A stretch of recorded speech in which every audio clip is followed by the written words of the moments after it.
Hey, first thing I'm going to do is teach you guys how to remove the alternator on the 4.0 Jeep Cherokee XJ. It's super easy to do, folks. I got a 15 millimeter. What I need to do is you're going to see right below your power steering, there's going to be another pulley right down here. And there's going to be a 15 millimeter bolt right there. It's called the idler. You're going to crack it loose, because if you don't, the pulley won't slide down. And now you just crank this bolt right here. So if you look at your power steering pump, you're going to see your pulley down there. Go back to the power steering pump, go right to the first, like in the middle of that pulley and the other, and you're going to see a bolt right here. That's your tensioner bolt.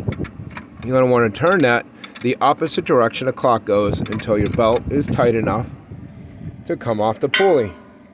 Once it comes off the pulley, then you should be able to pull the belt off, and I still need to work at it a little bit more. And once I get this loosened up, I'll be able to take the belt off, which will allow me to relieve the tension on the actual alternator as I go to remove it. You're supposed to disconnect the battery. Battery's dead. So I'm charging it. I'm going to disconnect the actual posts when the time comes, but other than that, I'm going to leave the battery in the vehicle, disconnect the post, and just charge the battery as it sits there. Still got to go a little bit more on this. But once again, this is a 15 millimeter, and so is that bolt down here for your tensioner. It's literally located at the very bottom side of your fan, where the blades start right here. If you look right at this plastic piece that had all the blades connected, just follow to the end of that, and right down there is your tensioner pulley. You need to get a wrench to get in there, guys. You're not going to get a socket in there. Or you could use a ratchet wrench. Those are extremely helpful to have. I have them. I just can't find my 15 millimeter, as always. And then once you loosen that up, that'll allow that pulley to drop down, take all the tension off that belt. And once it does, I should be able to pop this right off. It's getting there. Doesn't take long.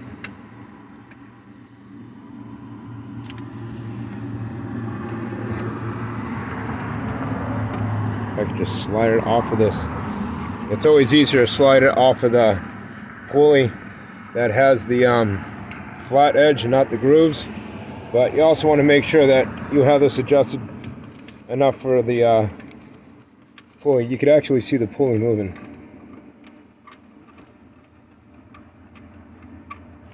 Kind of like jumps down. But it's easier to slide it off of one that's not grooved, just to pop it off, but I need to take the set off anyway. If you always got to remember how belts go, guys, it can only go on one way, in my eyes. Because if you look at these belts, let's get that pulley to pop out a little bit more. There we go. Perfect. This side takes the grooved side of the belt. You can't mess it up. So any part of the pulley that has these grooves has to take the grooved side of the belt. The flat side that have no grooves takes the flat side of the belt. So no matter how you do it, it has to line up as in that configuration, and you'll always figure out how to get your belt back on.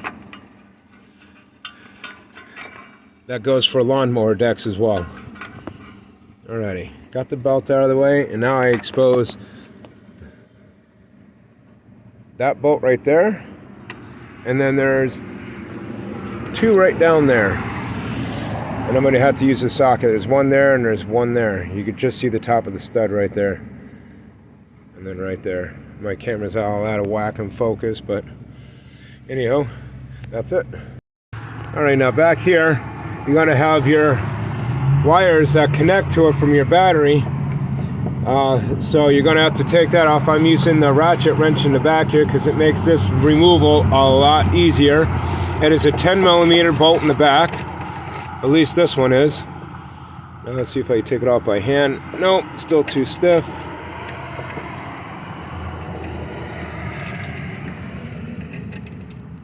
It's a flex head ratchet wrench. I bought them from Harbor Freight. They're extremely durable. I've beaten on these things so far and haven't broken them. You'll use a lot of them once you start using them, because you ain't going to want to go to a regular wrench, and these have a lot more space to work with than a ratchet if you can't get a ratchet in there. So it's really nice to have these flex head ratchet ends. Caught up on this thing. Alright, go back here, take this nut off. Don't lose your nuts, guys, because I'm not sure if the new ones are going to come with one or not. But after I do that, here's that. That's what you have to take off, and that's why you have to disconnect the battery, which I forgot to do. Alrighty, put this nut back on here. And now you have a plug on the back side here, which you have to take off. There's usually a little squeeze tab on the bottom of it. You got to kind of press with your finger and wobble it. I could always try to mess with that after I take it up, but I had to disconnect the battery. Nope, not 15.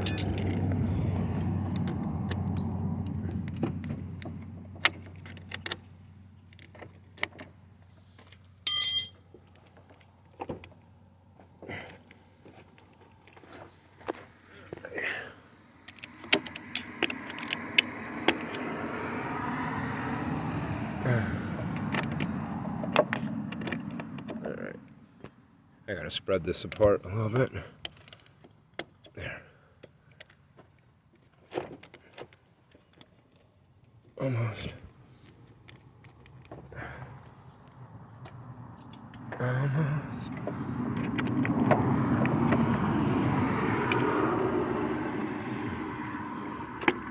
There. Now that's out of the way. Put this plastic handle to help block that from touching again. And now we're going to go and remove these bolts right here. Alright folks, when it comes to taking this bolt off, if you look, it's going to be hitting the fan. It binds up in the fan blade. So the best thing to do is to get your belt back out of their way. And then what I do is I move the fan blade and the ratchet at the same time. Going forward, it's hard with one hand. But going forward, go back here. Alright, so basically just go back, bring the forward back, forward, just like that, and hold the blade and the ratchet to the bolt at the same time, and it comes off a little faster instead of taking mini strokes. Alrighty, I finally got this one loosened out where I can turn it by hand, see if I can get it out. Fan blade's in the way. Stick it in the middle of one of the fan blades, allows you to get this bolt out. As you can tell, it's a real tight fit to pull out. Right there, it's up against the fan, so you gotta turn it in between. There. There's one. It's about a 5-inch bolt, 6-inch bolt. Alrighty, find a place to put it in my pocket, because I ain't losing it. Alright, now that I got the top one out, if you guys want to know how to get to the bottom ones, it's actually really easy. You just come out from underneath the vehicle. If you look at where your first slot here in this first piece, just follow this straight back, boop, and it's right there. And so are your two lower bolts, which are super easy to get to from the bottom versus the top. So as you see, I should probably do that for the other bolt too. It'd probably be a lot easier. But I got to remove these two bolts here now. They're both also 15 millimeter, but these will come off a lot easier. And then this alternator should fall out. And while I'm here, I could probably grab my little plug here finally and unclip it here. Little squeeze tabs. This thing's always stuck in there. Every one of these I've ever worked on. Anyway, I'll just get to that later. But those